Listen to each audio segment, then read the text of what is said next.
All right, let me get over to Douglas Holtz-Eakin. He joins us right now from the American Action Forum. Doug, let me get your take on this. It's a huge amount of money. Obviously, the pandemic is very serious, but President Biden talked a lot about unity and bipartisanship, and this is looking like the opposite of that. Well, certainly in 2020, on a united basis, Republicans and Democrats did things that were timely. They moved quickly when they had to. They were well designed, and they were appropriately scaled. And I would argue that this is none of these, right? It's certainly partisan, and it really has very little to do with responding to the COVID-19 recession. This is pension bailouts, it's checks which are untargeted, not likely to do a whole lot of good. It's a laundry list of things that Democrats wanted to accomplish, and it's an enormous amount of money. And I think that they face a real downside risk for the economy by pumping this much money in at this point in the cycle.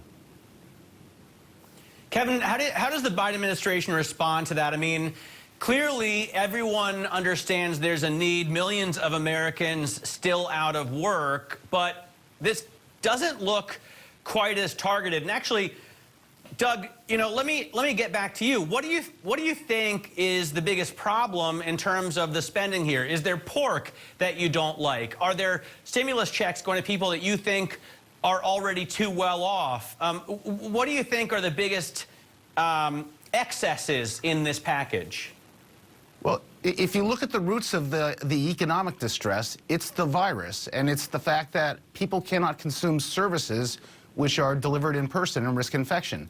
So the missing piece of the economy is actually services spending by relatively affluent households. This bill does nothing to address that issue. Instead, it does have checks which are going to go to people who haven't missed a day of work and haven't lost a dime of income. It's got pension bailouts. It's got money going to schools, almost $200 billion, when the Biden administration itself argues that the schools should already be open. So what is that money for? There's going to be almost $400 billion go to the states, $350 billion.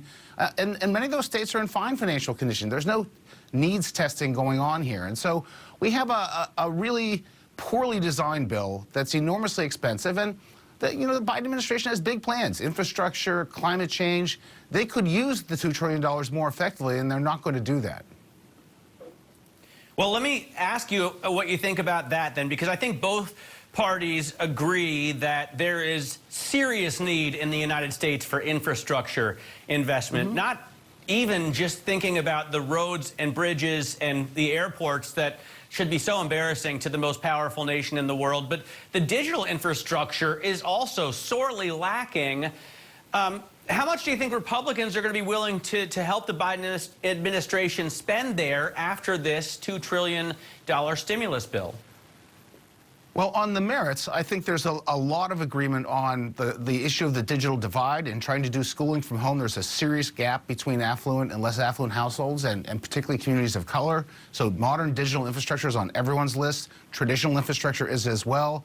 And the important political development in the past week was that the head of the Transportation Committee that will handle the bulk of this in the House, the ranking member for the Republicans said, look, this is going to be done in regular order, and the chairman agreed. So they're not going to jam it through on a party line vote. They're going to work with Republicans, and I think that's a good development substantively for the bill and politically for the United States.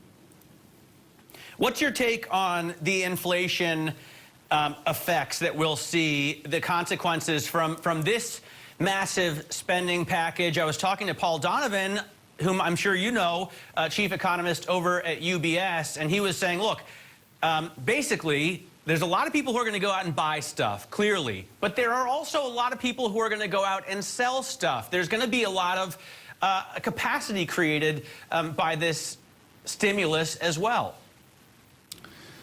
Well, I think we're not, I don't think we're in for something that looks like the 70s again. I mean, I went back and looked, and to get the inflation in the 70s, you have to go back to the late 60s, where the economy ran 3% above potential on average for 24 straight quarters.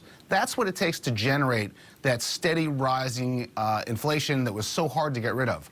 I think a bigger risk in this case is, the money goes out, and we see exactly what happened in January happen again when those checks arrive. The money goes in the bank.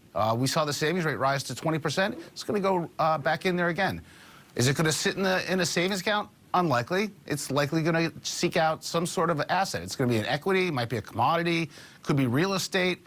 So I think the bigger risk here is asset price inflation that forces the Fed to worry about financial stability and really makes it complicated for them going through the summer. So longer term, maybe you'll get some goods inflation, but we really have not seen that in the United States in the past decade.